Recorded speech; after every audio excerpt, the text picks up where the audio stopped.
ओम नमः शिवाय। जय श्री राम। एक राजा था, उसका मंत्री बड़ा भगवत भक्त था, बड़ा प्रजा प्रेमी था। वह मंत्री सभी प्रजाजनों के लिए बहुत हितकारक था। उससे सभी प्रेम करते थे, सभी लगाव रखते थे।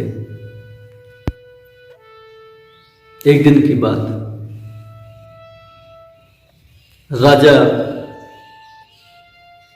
ईख चख रहा था। कुछ लोगों से ईख को बराई बोलते, अन्य अन्य भाषाओं में अपने अपने हिसाब से क्षेत्रीय भाषा में लोग बोलते हैं। तो ईख चख रहा था।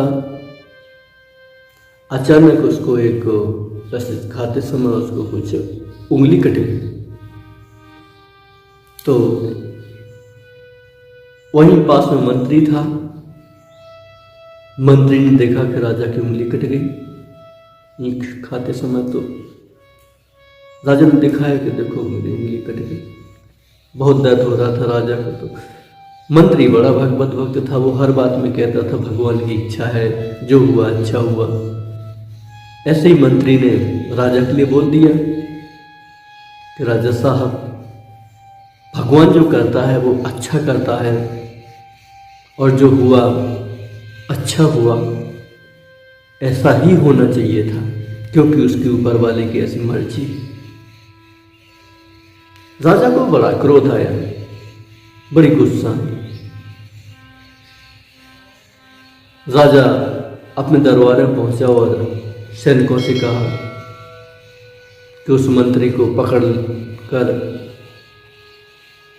नगर के बाहर ले जाओ और उसकी आंखें निकालो।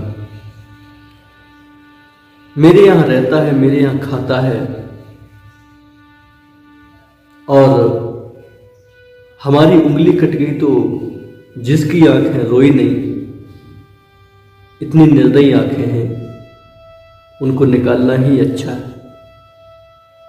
अब राजा का आदेश हो गया। सैनिक लोग गए, मंत्री को ले गए नगर के बाहर। मंत्री से कहा कि राजा को हुक्म हुआ है कि तुम्हारी आंखें निकाल दी जाए। तो आप बड़े भगवत भक्त हैं, और हम लोग नहीं चाहते कि आपके साथ ऐसा किया जाए।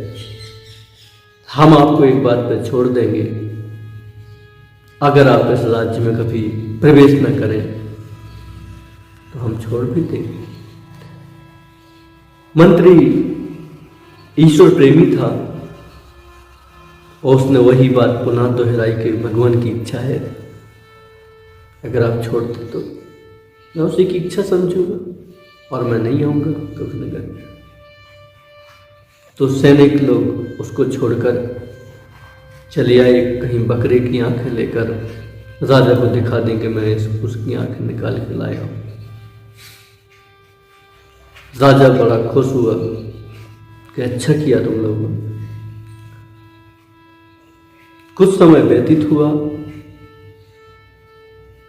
राजा जंगल में शिकार खेलने गया, कहीं दूसरे राज्य में प्रवेश किया और वहां पकड़ा गया। अब उस नगर में देवी के सामने बलि लगनी थी, तो इसी राजा को पेश किया गया। इसको अच्छी तरह से नहलाया धुलाया, नए कपड़े पहनाए, देवी के सामने बिठा दिया गया। सारे नगरवासी देखने आए कि बलि चढ़ रही आज किसी अनजान व्यक्ति की। राजा अंदर अंदर अपने को कसूरवान मान रहा था कि मैं गलत राज्य में प्रवेश कर गया, आज मेरी बलि चढ़ेगी। दुखी था अंदर से। तो जो ब्राह्मण लोग आते, उन्होंने उसको राजा को आचमन कराया। तो आचमन कराते ही उस ब्राह्मण ने देखा कि तो राजा की उंगली कटी हुई है और इसकी बलि लग नहीं सकती। तो उन ब्राह्मणों ने उस राज्य के राजा से कहा कि इसकी बलि नहीं चढ़ सकती। तो राजा ने कहा क्यों? बोले ये तो खंडित है, पहले से उंगली कटी हुई है। तो आदेश हुआ कि इसको छोड़ दिया जाए, जिसकी जो सही हो उसको लाया जाए, जो अखंडित हो उसकी बलि दी जाए। उस राजा को छोड़ दिया गया। वो भगवान का शुक्रगुजार हुआ कि आज अगर उंगली नहीं कटी होती तो शायद मेरी गर्दन कट गई होती। वो अपने राज्य में गया, सिंहासन, राज दरबार में सिंहासन में बैठा और उसने अपने सैनिकों से कहा कि वो जो मंत्री कहता था कि जो भी होता है वो अच्छा होता है, भगवान जो करता है अच्छा करता है, अगर आज वो मेरा मंत्री होता तो बहुत अच्छा होता। जो भी उस मंत्री को ढूंढ कर लाएगा उसे मुँह मांगा इनाम दिया जाएगा। जो सैनिक थे अच्छे थे, उन्होंने कहा कि महाराज अगर अपराध क्षमा हो तो हम उसे ला सकते हैं मंत्री को, लेकिन जो गलती हो उसको क्षमा करना।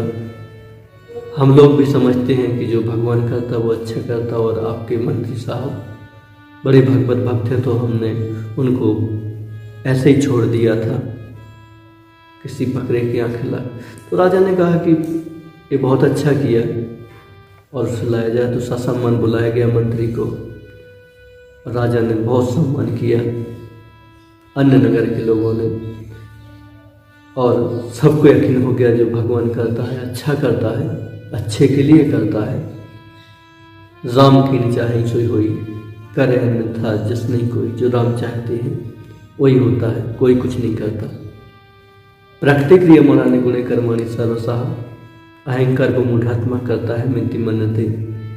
संपूर्ण कर्म सब प्रकार से प्रकृति के द्वारा किए जाते हैं, तो भी जिसका अंतःकरण अहंकार से मोहित हो रहा है, ऐसा अज्ञानी मैं करता हूं ऐसा मानता है। जय भोलेनाथ की।